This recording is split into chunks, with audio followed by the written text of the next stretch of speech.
Hello दोस्तों, आपके YouTube channel Krishna question fact में आपका स्वागत है। दोस्तों, आज हम लोग करेंगे भूगोल पर्यावरण से संबंधित प्रश्न, जो दोस्तों आपके सभी एग्जाम की दृष्टि से बहुत ही महत्वपूर्ण होगा। तो दोस्तों आइए देखते हैं आज का हमारा पहला क्वेश्चन। पारिस्थितिकी शब्द को सर्वप्रथम प्रतिपादित करने का श्रेय किसको जाता है? तो दोस्तों ऑप्शन नंबर डी बिल्कुल सही हो जाएगा। सर्वप्रथम पारिस्थितिकी शब्द को प्रतिपादित करने का श्रेय दोस्तों रीटर को जाता है। आइए दोस्तों देखते हैं अगला क्वेश्चन। पारिस्थितिकी निम्नलिखित के बीच पारस्परिक संबंधों का अध्ययन है। तो दोस्तों ऑप्शन नंबर ए बिल्कुल सही हो जाएगा। जीव और वातावरण का पारस्परिक संबंध है दोस्तों। आइए दोस्तों देखते हैं अगला क्वेश्चन। स्वपारिस्थितिकी का अभिप्राय है। तो दोस्तों ऑप्शन नंबर बी बिल्कुल सही हो जाएगा। व्यक्तिगत जीवधारी का पारिस्थितिकी अध्ययन दोस्तों, ऑप्शन नंबर बी बिल्कुल सही हो जाएगा। आइए दोस्तों देखते हैं अगला क्वेश्चन। पारिस्थितिकी तंत्र शब्दावली किसने प्रस्तुत किया था? तो दोस्तों ऑप्शन नंबर डी बिल्कुल सही हो जाएगा। टांसले ने दोस्तों सर्वप्रथम पारिस्थितिकी तंत्र शब्दावली को प्रस्तुत किया था। आइए दोस्तों देखते हैं अगला क्वेश्चन। निम्नलिखित में से कौन सा एक परितंत्र शब्द का सर्वोत्कृष्ट वर्णन है? तो दोस्तों ऑप्शन नंबर सी बिल्कुल सही हो जाएगा। जीवों का समुदाय और साथ ही वह पर्यावरण जिसमें वे रहते हैं, ऑप्शन नंबर सी बिल्कुल सही हो जाएगा। आइए दोस्तों देखते हैं अगला क्वेश्चन। पारिस्थितिकी तंत्र के दो घटक कौन से हैं? तो दोस्तों ऑप्शन नंबर बी बिल्कुल सही हो जाएगा। जैविक और अजैविक दोस्तों पारिस्थितिकी तंत्र के दो घटक हैं। आइए दोस्तों देखते हैं अगला क्वेश्चन। निम्नलिखित में से कौन परितंत्र का अजीवीय घटक है? तो दोस्तों ऑप्शन नंबर सी बिल्कुल सही हो जाएगा। जल दोस्तों हमारा परितंत्र का अजीवीय घटक है। आइए दोस्तों देखते हैं अगला क्वेश्चन। किसी पारिस्थितिकी तंत्र में ऊर्जा का प्रवाह के बारे में निम्न में से कौन सी श्रृंखला सही है? तो दोस्तों ऑप्शन नंबर सी बिल्कुल सही हो जाएगा। उत्पाद, उपभोक्ता और अपघटक दोस्तों, यह श्रृंखला बिल्कुल सही है। ऑप्शन नंबर सी बिल्कुल सही हो जाएगा। आइए दोस्तों देखते हैं अगला क्वेश्चन। खाद्य श्रृंखला बनती है। तो दोस्तों ऑप्शन नंबर ए बिल्कुल सही हो जाएगा। उत्पादों, उपभोक्ताओं और अपघटकों से दोस्तों खाद्य श्रृंखला बनती है। ऑप्शन नंबर ए बिल्कुल सही हो जाएगा। आइए दोस्तों देखते हैं अगला क्वेश्चन। किसी श्रृंखला में प्राथमिक उपभोक्ता होता है। तो दोस्तों ऑप्शन नंबर बी बिल्कुल सही हो जाएगा। शाकाहारी दोस्तों किसी श्रृंखला में प्राथमिक उपभोक्ता है। ऑप्शन नंबर बी बिल्कुल सही हो जाएगा। आइए दोस्तों देखते हैं अगला क्वेश्चन। किसी परितंत्र में उत्पादों का कार्य होता है। तो दोस्तों ऑप्शन नंबर बी बिल्कुल सही हो जाएगा। सौर ऊर्जा को पकड़ना एवं इसे रासायनिक ऊर्जा में बदलना दोस्तों किसी परितंत्र में उत्पादों का कार्य होता है। ऑप्शन नंबर बी बिल्कुल सही हो जाएगा। आइए दोस्तों देखते हैं अगला क्वेश्चन। परितंत्र में ऊर्जा का प्राथमिक या मुख्य स्रोत होता है। तो दोस्तों ऑप्शन नंबर ए बिल्कुल सही हो जाएगा। सूर्य का प्रकाश दोस्तों परितंत्र में ऊर्जा का प्राथमिक या मुख्य स्रोत है। ऑप्शन नंबर ए बिल्कुल सही हो जाएगा। आइए दोस्तों देखते हैं अगला क्वेश्चन। किसी परितंत्र में सबसे बड़ी संख्या होती है। तो दोस्तों ऑप्शन नंबर ए बिल्कुल सही हो जाएगा। प्राथमिक उत्पादों की दोस्तों परितंत्र में सबसे बड़ी संख्या होती है। ऑप्शन नंबर ए बिल्कुल सही हो जाएगा। आइए दोस्तों देखते हैं अगला क्वेश्चन। वायु एवं जल की क्रिया द्वारा भूमि का कटाव कहलाता है। तो दोस्तों ऑप्शन नंबर ए बिल्कुल सही हो जाएगा। अपरदन कहलाता है दोस्तों, याद रखिएगा। आइए दोस्तों देखते हैं अगला क्वेश्चन। मृदा अपरदन रोका जा सकता है। तो दोस्तों ऑप्शन नंबर सी बिल्कुल सही हो जाएगा। वनों को उगाने से दोस्तों मृदा अपरदन को रोका जा सकता है। ऑप्शन नंबर सी बिल्कुल सही हो जाएगा। आइए दोस्तों देखते हैं अगला क्वेश्चन। बाढ़ को रोका जा सकता है। तो दोस्तों ऑप्शन नंबर डी बिल्कुल सही हो जाएगा। नदियों पर बांध बनाकर व वृक्षारोपण करके दोस्तों बाढ़ को रोका जा सकता है। ऑप्शन नंबर डी बिल्कुल सही हो जाएगा। आइए दोस्तों देखते हैं अगला क्वेश्चन। मुख्यतः मैंग्रोव वाली ज्वारी वन कहाँ पाए जाते हैं? तो दोस्तों ऑप्शन नंबर सी बिल्कुल सही हो जाएगा। सुंदरवन डेल्टा में दोस्तों मुख्यतः मैंग्रोव वाली ज्वारी वन पाए जाते हैं। ऑप्शन नंबर सी बिल्कुल सही हो जाएगा। आइए दोस्तों देखते हैं अगला क्वेश्चन। मैंग्रोव वनस्पति का मुख्य घटक है। तो दोस्तों ऑप्शन नंबर ए बिल्कुल सही हो जाएगा। राइजोफेरा दोस्तों मैंग्रोव वनस्पति का मुख्य घटक है। ऑप्शन नंबर ए बिल्कुल सही हो जाएगा। आइए दोस्तों देखते हैं अगला क्वेश्चन। समुद्र के किनारे की वनस्पति कहलाती है? तो दोस्तों ऑप्शन नंबर ए बिल्कुल सही हो जाएगा। लवणोद्भिद वनस्पति दोस्तों समुद्र के किनारे की वनस्पति कहलाती है। ऑप्शन नंबर ए बिल्कुल सही हो जाएगा, याद रखिएगा। आइए दोस्तों देखते हैं अगला क्वेश्चन। निम्नलिखित पत्तियां और धंसे हुए रंध्र किसके प्रमुख लक्षण हैं? तो दोस्तों ऑप्शन नंबर डी बिल्कुल सही हो जाएगा। शुष्कोद्भिद के लक्षण है दोस्तों, याद रखिएगा। आइए दोस्तों देखते हैं अगला क्वेश्चन। संसार का सबसे बड़ा परितंत्र है? तो दोस्तों ऑप्शन नंबर सी बिल्कुल सही हो जाएगा। सागर दोस्तों संसार का सबसे बड़ा परितंत्र है, याद रखिएगा। आइए दोस्तों देखते हैं अगला क्वेश्चन। मृदा का सबसे बड़ा परितंत्र है? तो दोस्तों ऑप्शन नंबर सी बिल्कुल सही हो जाएगा। वन रोपड़ दोस्तों मृदा का सबसे बड़ा परितंत्र है। ऑप्शन नंबर सी बिल्कुल सही हो जाएगा। आइए दोस्तों देखते हैं अगला क्वेश्चन। हाइड्रोफाइट कहते हैं? तो दोस्तों ऑप्शन नंबर बी बिल्कुल सही हो जाएगा। एक जलीय पौधे को दोस्तों हाइड्रोफाइट कहा जाता है। ऑप्शन नंबर बी बिल्कुल सही हो जाएगा। आइए दोस्तों देखते हैं अगला क्वेश्चन। निम्नलिखित में से कौन सा पौधा मरुदभिद है? तो दोस्तों ऑप्शन नंबर सी बिल्कुल सही हो जाएगा। करील दोस्तों मरुदभिद पौधा है। ऑप्शन नंबर सी बिल्कुल सही हो जाएगा। आइए दोस्तों देखते हैं अगला क्वेश्चन। हाइड्रोपोनिक्स संबंधित है? तो दोस्तों ऑप्शन नंबर ए बिल्कुल सही हो जाएगा। मिट्टी के बिना पौधों की वृद्धि से दोस्तों ऑप्शन नंबर ए बिल्कुल सही हो जाएगा। आइए दोस्तों देखते हैं अगला क्वेश्चन।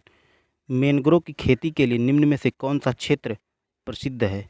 तो दोस्तों ऑप्शन नंबर सी बिल्कुल सही हो जाएगा। दक्षिण 24 परगना का सजने खाली जंगल दोस्तों मैंग्रोव खेती के लिए प्रसिद्ध है। ऑप्शन नंबर सी बिल्कुल सही हो जाएगा। आइए दोस्तों देखते हैं अगला क्वेश्चन। रेगिस्तान में पैदा होने वाले पौधे कहलाते हैं? तो दोस्तों ऑप्शन नंबर सी बिल्कुल सही हो जाएगा। जीरोफाइट्स दोस्तों रेगिस्तान में पैदा होने वाले पौधे जीरोफाइट्स कहलाते हैं। ऑप्शन नंबर सी बिल्कुल सही हो जाएगा। आइए दोस्तों देखते हैं अगला क्वेश्चन। पृथ्वी शिखर सम्मेलन हुआ था? तो दोस्तों ऑप्शन नंबर डी बिल्कुल सही हो जाएगा। रियो डी जेनेरियो में दोस्तों पृथ्वी शिखर सम्मेलन हुआ था। ऑप्शन नंबर डी बिल्कुल सही हो जाएगा। आइए दोस्तों देखते हैं अगला क्वेश्चन। राष्ट्रीय वानस्पतिक उद्यान कहाँ स्थित है? तो दोस्तों ऑप्शन नंबर सी बिल्कुल सही हो जाएगा। लखनऊ में दोस्तों राष्ट्रीय वानस्पतिक उद्यान स्थित है। ऑप्शन नंबर सी बिल्कुल सही हो जाएगा। आइए दोस्तों देखते हैं अगला क्वेश्चन। भारत में वन अनुसंधान संस्थान कहाँ स्थित है? तो दोस्तों ऑप्शन नंबर सी बिल्कुल सही हो जाएगा। देहरादून में दोस्तों वन अनुसंधान संस्थान स्थित है, देहरादून में। ऑप्शन नंबर सी बिल्कुल सही हो जाएगा, याद रखिएगा दोस्तों। आइए देखते हैं अगला क्वेश्चन। पृथ्वी का विशालतम पारिस्थितिकी तंत्र है? तो दोस्तों ऑप्शन नंबर बी बिल्कुल सही हो जाएगा। जलमंडल दोस्तों पृथ्वी का विशालतम पारिस्थितिकी तंत्र है। ऑप्शन नंबर बी बिल्कुल सही हो जाएगा। आइए दोस्तों देखते हैं अगला क्वेश्चन। रेड डाटा बुक में किसका विवरण दिया गया है? तो दोस्तों ऑप्शन नंबर बी बिल्कुल सही हो जाएगा। संकटपात्र पादप और जीव जंतु दोस्तों। ऑप्शन नंबर बी बिल्कुल सही हो जाएगा। आइए दोस्तों देखते हैं अगला क्वेश्चन। रेड डाटा बुक उन जातियों के बारे में जानकारी देती है जो, तो दोस्तों ऑप्शन नंबर बी बिल्कुल सही हो जाएगा। जो जो दोस्तों संकट में है या दोस्तों जो बिल्कुल विलुप्त के कगार पे हैं दोस्तों, उनको रेड डाटा बुक में रखा जाता है। तो दोस्तों ऑप्शन नंबर बी बिल्कुल सही हो जाएगा। आइए दोस्तों देखते हैं अगला क्वेश्चन। निम्न में से किसे वैश्विक विरासत का वन माना जाता है? तो दोस्तों ऑप्शन नंबर सी बिल्कुल सही हो जाएगा। पश्चिम बंगाल में सुंदर वन दोस्तों वैश्विक विरासत वन माना जाता है। ऑप्शन नंबर सी बिल्कुल सही हो जाएगा। आइए दोस्तों देखते हैं अगला क्वेश्चन। सर्वाधिक जैव विविधता कहाँ पाई जाती है? तो दोस्तों ऑप्शन नंबर ए बिल्कुल सही हो जाएगा। उष्णकटिबंधीय वनों में दोस्तों सर्वाधिक जैव विविधता पाई जाती है। ऑप्शन नंबर ए बिल्कुल सही हो जाएगा। आइए दोस्तों देखते हैं अगला क्वेश्चन। काजीरंगा किसके लिए जाना जाता है? तो दोस्तों ऑप्शन नंबर ए बिल्कुल सही हो जाएगा। गैंडा के लिए दोस्तों काजीरंगा जाना जाता है। ऑप्शन नंबर ए बिल्कुल सही हो जाएगा। आइए दोस्तों देखते हैं अगला क्वेश्चन। परितंत्र में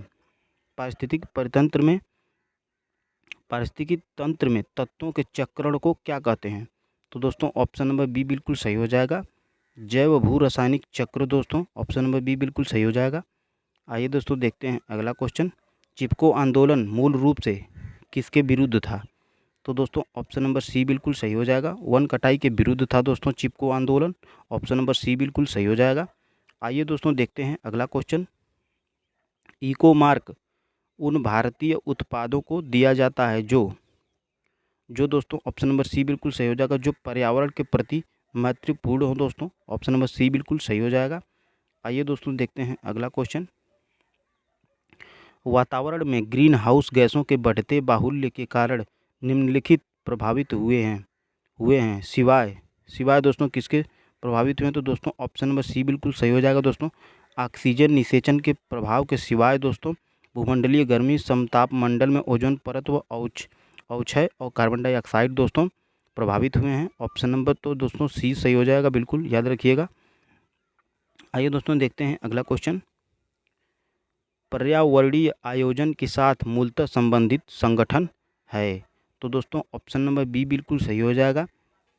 NEERI दोस्तों पर्यावरणीय आयोजन से संबंधित संगठन है। ऑप्शन नंबर बी बिल्कुल सही हो जाएगा। आइए दोस्तों देखते हैं अगला क्वेश्चन। निम्नलिखित में से कौन सी हरितगृह गैस नहीं है? तो दोस्तों ऑप्शन नंबर डी बिल्कुल सही हो जाएगा। नाइट्रोजन दोस्तों हरितगृह गैस नहीं है। ऑप्शन नंबर डी बिल्कुल सही हो जाएगा, याद रखिएगा। आइए दोस्तों देखते हैं अगला क्वेश्चन। पारिस्थितिकी विज्ञान केंद्र कहाँ स्थित है? तो दोस्तों ऑप्शन नंबर डी बिल्कुल सही हो जाए। बेंगलुरु में दोस्तों पारिस्थितिकी विज्ञान केंद्र स्थित है। ऑप्शन नंबर डी बिल्कुल सही हो जाएगा। दोस्तों देखते हैं अगला क्वेश्चन। विश्व पर्यावरण दिवस किस दिन मनाया जाता है? तो दोस्तों ऑप्शन नंबर सी बिल्कुल सही हो जाएगा। 5 जून को दोस्तों विश्व पर्यावरण दिवस मनाया जाता है। ऑप्शन नंबर सी बिल्कुल सही हो जाएगा। आइए दोस्तों देखते हैं अगला क्वेश्चन। प्रथम विश्व पर्यावरण दिवस किस वर्ष मनाया गया था? तो दोस्तों ऑप्शन नंबर ए बिल्कुल सही हो जाएगा। 1973 ईस्वी में दोस्तों प्रथम विश्व पर्यावरण दिवस मनाया गया था। ऑप्शन नंबर ए बिल्कुल सही हो जाएगा। आइए दोस्तों देखते हैं अगला क्वेश्चन। प्रसिद्ध लैगून झील दोस्तों प्रथम विश्व लैगून झील चिल्का किस राज्य में स्थित है? तो दोस्तों ऑप्शन नंबर सी बिल्कुल सही हो जाएगा। उड़ीसा में दोस्तों लैगून झील दोस्तों स्थित है। ऑप्शन नंबर सी बिल्कुल सही हो जाएगा। आइए दोस्तों देखते हैं अगला क्वेश्चन। कोलेरू झील किस राज्य में स्थित है? तो दोस्तों ऑप्शन नंबर बी बिल्कुल सही हो जाएगा। आंध्र प्रदेश में दोस्तों कोलेरू झील स्थित है। ऑप्शन नंबर बी बिल्कुल सही हो जाएगा। आइए दोस्तों देखते हैं अगला क्वेश्चन। भारत में प्रथम बहुउद्देशीय नदी घाटी परियोजना का निर्माण निम्न में से किस नदी पर किया गया है? तो दोस्तों ऑप्शन नंबर सी बिल्कुल सही हो जाएगा दोस्तों। दामोदर नदी पर दोस्तों प्रथम बहुउद्देशीय नदी घाटी परियोजना का निर्माण किया गया है, याद रखिएगा। आइए दोस्तों देखते हैं अगला क्वेश्चन। मचकुंड परियोजना किन 2 राज्यों की सम्मिलित परियोजना है? तो दोस्तों ऑप्शन नंबर सी बिल्कुल सही हो जाएगा। उड़ीसा और दोस्तों आंध्र प्रदेश की मचकुंड परियोजना दोस्तों 2 राज्यों की सम्मिलित परियोजना है। ऑप्शन नंबर सी बिल्कुल सही हो जाएगा। आइए दोस्तों देखते हैं अगला क्वेश्चन। लोकटक शक्ति परियोजना निम्नलिखित में से किस राज्य में स्थित है? तो दोस्तों ऑप्शन नंबर डी बिल्कुल सही हो जाएगा। मणिपुर में दोस्तों लोकटक शक्ति परियोजना स्थित है दोस्तों। ऑप्शन नंबर डी बिल्कुल सही हो जाएगा। आइए दोस्तों देखते हैं अगला क्वेश्चन। तुलबुल परियोजना निम्नलिखित नदी से संबंधित है? तो दोस्तों ऑप्शन नंबर सी बिल्कुल सही हो जाएगा दोस्तों। झेलम नदी से दोस्तों तुलबुल परियोजना संबंधित है। ऑप्शन नंबर सी बिल्कुल सही हो जाएगा। आइए दोस्तों देखते हैं अगला क्वेश्चन। भारतीय कृषि अनुसंधान परिषद के अनुसार भारत में कितने प्रकार की मिट्टियाँ पाई जाती हैं? तो दोस्तों ऑप्शन नंबर डी बिल्कुल सही हो जाएगा दोस्तों। 8 प्रकार की मिट्टियाँ पाई जाती हैं दोस्तों भारत में। भारतीय कृषि अनुसंधान परिषद के अनुसार दोस्तों ऑप्शन नंबर डी बिल्कुल सही हो जाएगा। आइए दोस्तों देखते हैं अगला क्वेश्चन। नवीन जलोढ़ मिट्टी को अन्य किस नाम से जाना जाता है? तो दोस्तों ऑप्शन नंबर ए बिल्कुल सही हो जाएगा। खादर के नाम से जाना जाता है दोस्तों नवीन जलोढ़ मिट्टी को। ऑप्शन नंबर ए बिल्कुल सही हो जाएगा। आइए दोस्तों देखते हैं अगला क्वेश्चन। पुरानी जलोढ़ मिट्टी को अन्य किस नाम से जाना जाता है? तो दोस्तों ऑप्शन नंबर बी बिल्कुल सही हो जाएगा। बांगर दोस्तों पुरानी जलोढ़ मिट्टी को नाम से जाना जाता है, बांगर के नाम से। तो दोस्तों ऑप्शन नंबर बी बिल्कुल सही हो जाएगा। आइए दोस्तों देखते हैं अगला क्वेश्चन। कपास की खेती के लिए सर्वोत्तम मिट्टी होती है। तो दोस्तों ऑप्शन नंबर ए बिल्कुल सही हो जाएगा दोस्तों। काली मिट्टी दोस्तों कपास की खेती के लिए सर्वोत्तम मिट्टी है, याद रखिएगा। आइए दोस्तों देखते हैं अगला क्वेश्चन। निम्नलिखित में से कहाँ से उत्तम किस्म के लौह अयस्क की प्राप्ति होती है। तो दोस्तों ऑप्शन नंबर बी बिल्कुल सही हो जाएगा। बैलाडीला से दोस्तों उत्तम किस्म के लौह अयस्क प्राप्त किए जाते हैं दोस्तों। ऑप्शन नंबर बी बिल्कुल सही हो जाएगा, याद रखिएगा। आइए दोस्तों देखते हैं अगला क्वेश्चन। भारत का सर्वाधिक जस्ता उत्पादक राज्य है। तो दोस्तों ऑप्शन नंबर बी बिल्कुल सही हो जाएगा। राजस्थान दोस्तों भारत में सर्वाधिक जस्ता उत्पादक राज्य है। ऑप्शन नंबर बी बिल्कुल सही हो जाएगा। आइए दोस्तों देखते हैं अगला क्वेश्चन। भारत की जनसंख्या वृद्धि का मुख्य कारण है। तो दोस्तों ऑप्शन नंबर ए बिल्कुल सही हो जाएगा। मृत्यु दर में कमी दोस्तों भारत की जनसंख्या वृद्धि का मुख्य कारण है। ऑप्शन नंबर ए बिल्कुल सही हो जाएगा। आइए दोस्तों देखते हैं अगला क्वेश्चन। 2011 की जनगणना के अनुसार निम्नलिखित में से किस राज्य में 2001 से 2011 की अवधि में जनसंख्या वृद्धि दर सर्वाधिक रही। तो दोस्तों ऑप्शन नंबर डी बिल्कुल सही हो जाएगा। मेघालय की दोस्तों जनसंख्या सर्वाधिक रही 2011 की जनगणना के अनुसार। ऑप्शन नंबर डी बिल्कुल सही हो जाएगा। आइए दोस्तों देखते हैं अगला क्वेश्चन। गंगा नदी को बांग्लादेश में किस नाम से जाना जाता है। तो दोस्तों ऑप्शन नंबर ए बिल्कुल सही हो जाएगा दोस्तों। पद्मा के नाम से जाना जाता है बांग्लादेश में गंगा नदी को, याद रखिएगा। ऑप्शन नंबर ए बिल्कुल सही हो जाएगा। आइए दोस्तों देखते हैं अगला क्वेश्चन। गंगा एवं ब्रह्मपुत्र की संयुक्त जलधारा किस नाम से जानी जाती है। तो दोस्तों ऑप्शन नंबर सी बिल्कुल सही हो जाएगा। मेघना के नाम से जानी जाती है दोस्तों गंगा एवं ब्रह्मपुत्र की संयुक्त जलधारा। दोस्तों ऑप्शन नंबर सी बिल्कुल सही हो जाएगा। आइए दोस्तों देखते हैं अगला क्वेश्चन। सुंदरवन का डेल्टा कौन सी नदी बनाती है। तो दोस्तों ऑप्शन नंबर सी बिल्कुल सही हो जाएगा। गंगा और ब्रह्मपुत्र दोस्तों सुंदरवन डेल्टा बनाती है। ऑप्शन नंबर सी बिल्कुल सही हो जाएगा। आइए दोस्तों देखते हैं अगला क्वेश्चन। नागिन झील किस राज्य में स्थित है। तो दोस्तों ऑप्शन नंबर ए बिल्कुल सही हो जाएगा। जम्मू और कश्मीर में दोस्तों नागिन झील स्थित है। ऑप्शन नंबर ए बिल्कुल सही हो जाएगा। आइए दोस्तों देखते हैं अगला क्वेश्चन। गोवा राज्य की राजधानी पणजी किस नदी के किनारे स्थित है। तो दोस्तों ऑप्शन नंबर बी बिल्कुल सही हो जाएगा दोस्तों। मांडवी नदी के किनारे दोस्तों गोवा की राजधानी पणजी दोस्तों मांडवी नदी के किनारे स्थित है। ऑप्शन नंबर बी बिल्कुल सही हो जाएगा। आइए दोस्तों देखते हैं अगला क्वेश्चन। उज्जैन किस नदी के किनारे स्थित है। तो दोस्तों ऑप्शन नंबर डी बिल्कुल सही हो जाएगा। क्षिप्रा नदी के किनारे दोस्तों उज्जैन दोस्तों स्थित है। ऑप्शन नंबर डी बिल्कुल सही हो जाएगा। आइए दोस्तों देखते हैं अगला क्वेश्चन। किस वर्ष में प्रोजेक्ट टाइगर आरंभ किया गया था। तो दोस्तों ऑप्शन नंबर ए बिल्कुल सही हो जाएगा। 1973-74 में दोस्तों प्रोजेक्ट टाइगर आरंभ किया गया था। ऑप्शन नंबर ए बिल्कुल सही हो जाएगा। आइए दोस्तों देखते हैं अगला क्वेश्चन। पंचमढ़ी जीव संरक्षण क्षेत्र कहाँ स्थित है। तो दोस्तों ऑप्शन नंबर बी बिल्कुल सही हो जाएगा। मध्य प्रदेश में दोस्तों पंचमढ़ी जीव संरक्षण स्थित है। ऑप्शन नंबर बी बिल्कुल सही हो जाएगा। आइए दोस्तों देखते हैं अगला क्वेश्चन। भारत के किस क्षेत्र में अत्यधिक असिंचित खेती की जाती है। तो दोस्तों ऑप्शन नंबर बी बिल्कुल सही हो जाएगा। दक्कन के पठार में दोस्तों अत्यधिक असिंचित खेती की जाती है। ऑप्शन नंबर बी बिल्कुल सही हो जाएगा। आइए दोस्तों देखते हैं अगला क्वेश्चन। भील जनजाति कहाँ पाई जाती है। तो दोस्तों ऑप्शन नंबर डी बिल्कुल सही हो जाएगा। महाराष्ट्र में दोस्तों भील जनजाति पाई जाती है। ऑप्शन नंबर डी बिल्कुल सही हो जाएगा। आइए दोस्तों देखते हैं अगला क्वेश्चन। काकरापार परमाणु शक्ति केंद्र निम्नलिखित में से किस राज्य में है। तो दोस्तों ऑप्शन नंबर बी बिल्कुल सही हो जाएगा। गुजरात में दोस्तों काकरापार परमाणु शक्ति केंद्र स्थित है। ऑप्शन नंबर बी बिल्कुल सही हो जाएगा। आइए दोस्तों देखते हैं अगला क्वेश्चन। जोग या गरसोप्पा जलप्रपात का नया नाम क्या है। तो दोस्तों ऑप्शन नंबर बी बिल्कुल सही हो जाएगा। महात्मा गांधी जलप्रपात दोस्तों गरसोप्पा जलप्रपात का नया नाम है। ऑप्शन नंबर बी बिल्कुल सही हो जाएगा। आइए दोस्तों देखते हैं अगला क्वेश्चन। जोग जलप्रपात किस नदी पर स्थित है। तो दोस्तों ऑप्शन नंबर ए बिल्कुल सही हो जाएगा। शरावती नदी पर दोस्तों जोग जलप्रपात स्थित है। ऑप्शन नंबर ए बिल्कुल सही हो जाएगा। आइए दोस्तों देखते हैं अगला क्वेश्चन। शिव समुद्रम जलप्रपात किस नदी पर स्थित है? तो दोस्तों ऑप्शन नंबर डी बिल्कुल सही हो जाएगा। कावेरी नदी पर दोस्तों शिव समुद्रम जलप्रपात स्थित है। ऑप्शन नंबर डी बिल्कुल सही हो जाएगा। आइए दोस्तों देखते हैं अगला क्वेश्चन। मानसून किस भाषा का शब्द है? तो दोस्तों ऑप्शन नंबर ए बिल्कुल सही हो जाएगा। अरबी भाषा का दोस्तों मानसून शब्द है। मानसून शब्द दोस्तों अरबी भाषा का शब्द है। ऑप्शन नंबर ए बिल्कुल सही हो जाएगा, याद रखिएगा। आइए दोस्तों देखते हैं अगला क्वेश्चन। महासागरीय सतह का निर्माण किस प्रकार की चट्टानों से हुआ है? तो दोस्तों ऑप्शन नंबर बी बिल्कुल सही हो जाएगा।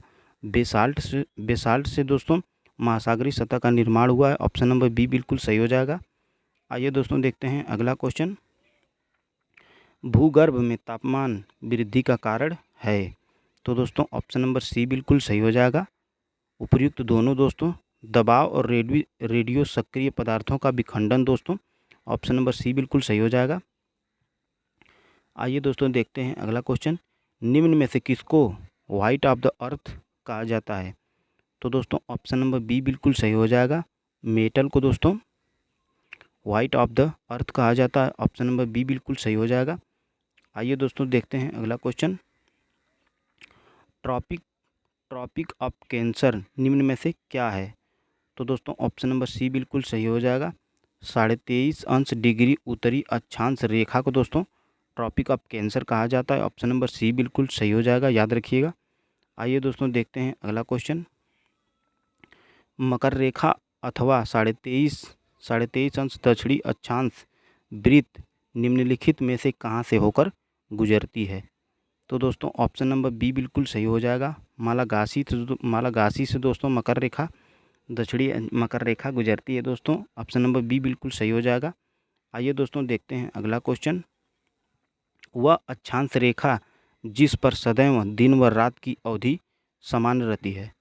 तो दोस्तों ऑप्शन नंबर ए बिल्कुल सही हो जाएगा। भूमध्य रेखा दोस्तों, भूमध्य रेखा पर दोस्तों दिन और रात की अवधि दोस्तों समान रहती है। ऑप्शन नंबर ए बिल्कुल सही हो जाएगा। आइए दोस्तों देखते हैं अगला क्वेश्चन। अंतर्राष्ट्रीय तिथि रेखा का निर्धारण किस वर्ष किया गया? तो दोस्तों ऑप्शन नंबर सी बिल्कुल सही हो जाएगा। 1884 में दोस्तों अंतर्राष्ट्रीय तिथि रेखा का निर्धारण किया गया था। ऑप्शन नंबर सी बिल्कुल सही हो जाएगा। अंतर्राष्ट्रीय तिथि रेखा कहलाता है? तो दोस्तों ऑप्शन नंबर डी बिल्कुल सही हो जाएगा। 180 डिग्री देशांतर दोस्तों अंतर्राष्ट्रीय तिथि रेखा कहलाता है। ऑप्शन नंबर डी बिल्कुल सही हो जाएगा। आइए दोस्तों देखते हैं अगला क्वेश्चन। ग्रीनविच मध्य समय जीएमटी तथा भारतीय प्रमाण समय आईएसटी के बीच समय अंतराल कितना है? तो दोस्तों 5.5 घंटा प्लस दोस्तों ऑप्शन नंबर बी बिल्कुल सही हो जाएगा। आइए दोस्तों देखते हैं अगला क्वेश्चन। निम्नलिखित में से किसे प्राथमिक चट्टानों की श्रेणी में रखा जाता है? तो दोस्तों ऑप्शन नंबर ए बिल्कुल सही हो जाएगा। अग्नेय चट्टानों को दोस्तों प्राथमिक चट्टानों की श्रेणी में रखा जाता है। ऑप्शन नंबर ए बिल्कुल सही हो जाएगा। आइए दोस्तों देखते हैं अगला क्वेश्चन। जानवरों, वनस्पतियों एवं सूक्ष्म जीवों के अवशेष किस प्रकार की चट्टानों में पाए जाते हैं? तो दोस्तों ऑप्शन नंबर बी बिल्कुल सही हो जाएगा। अवसादी चट्टानों में दोस्तों जानवरों, वनस्पतियों व सूक्ष्म जीवों के अवशेष पाए जाते हैं। ऑप्शन नंबर बी बिल्कुल सही हो जाएगा। आइए दोस्तों देखते हैं अगला क्वेश्चन। काल्डेरा संबंधित है? तो दोस्तों ऑप्शन नंबर सी बिल्कुल सही हो जाएगा। ज्वालामुखी से दोस्तों काल्डेरा संबंधित है। ऑप्शन नंबर सी बिल्कुल सही हो जाएगा। आइए दोस्तों देखते हैं अगला क्वेश्चन। वह कौन सा महाद्वीप है जहां एक भी ज्वालामुखी नहीं है? तो दोस्तों ऑप्शन नंबर ए बिल्कुल सही हो जाएगा। ऑस्ट्रेलिया में दोस्तों एक भी महाद्वीप नहीं है। सॉरी दोस्तों, ऑस्ट्रेलिया में दोस्तों एक भी ज्वालामुखी नहीं है। ऑप्शन नंबर ए बिल्कुल सही हो जाएगा। आइए दोस्तों देखते हैं अगला क्वेश्चन। विश्व का सबसे ऊंचा ज्वालामुखी पर्वत कोटोपैक्सी कहाँ स्थित है? तो दोस्तों ऑप्शन नंबर सी बिल्कुल सही हो जाएगा। इक्वाडोर में दोस्तों विश्व का सबसे ऊंचा ज्वालामुखी पर्वत कोटोपैक्सी स्थित है इक्वाडोर में दोस्तों। ऑप्शन नंबर सी बिल्कुल सही हो जाएगा। आइए दोस्तों देखते हैं अगला क्वेश्चन। मृत ज्वालामुखी किलिमंजारो किस देश में स्थित है? तो दोस्तों ऑप्शन नंबर बी बिल्कुल सही हो जाएगा। तंजानिया में दोस्तों मृत ज्वालामुखी किलिमंजारो स्थित है। ऑप्शन नंबर बी बिल्कुल सही हो जाएगा। आइए दोस्तों देखते हैं आज का लास्ट क्वेश्चन। नर्मदा और ताप्ती किस प्रकार के डेल्टा का निर्माण करती हैं? तो दोस्तों ऑप्शन नंबर सी बिल्कुल सही हो जाएगा। ज्वारनदमुखी दोस्तों डेल्टा का निर्माण करती हैं। ऑप्शन नंबर सी बिल्कुल सही हो जाएगा। नर्मदा और ताप्ती दोस्तों ज्वारनदमुखी डेल्टा का निर्माण करती हैं। ऑप्शन नंबर सी बिल्कुल सही हो जाएगा। धन्यवाद दोस्तों। दोस्तों ऐसे ही सेलेक्टेड क्वेश्चन को पाने के लिए हमारे कृष्णा क्वेश्चन फैक्ट चैनल को सब्सक्राइब करें। धन्यवाद दोस्तों।